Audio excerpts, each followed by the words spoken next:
تقوی اختیار کرنے کے 10 امور، اگر یہ 10 چیزیں ہم میں پائی جاتی ہیں تبھی تقوی اختیار کر سکتے ہیں، ان کے بنا تقوی ہمیں نصیب نہیں ہو سکتا۔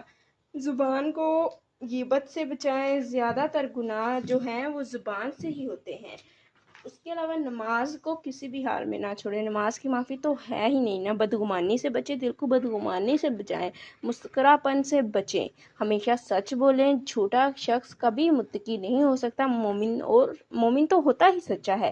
ہر حال میں اللہ کا احسان ماننا، مال راہ حق میں خرچ کرنا، کبھی بھی مال اپنا ایسے حرام سائڈ پہ یا کسی بھی غلط راستے پہ خرچ نہ کرنا۔ اس کے بعد ہے عقیدوں کی صحت کا خیال رکھنا، نفس کے لیے بڑھائی بلندی نہ چاہے، اس سے طبیعت میں سرکشی آئے گی۔ تو ان چیزوں کو اختیار کر کے ہی انسان پرہیزگار بنے گا، تو متقی کسی کا حق نہیں رکھتا اور زیادتی بھی نہیں کرتا۔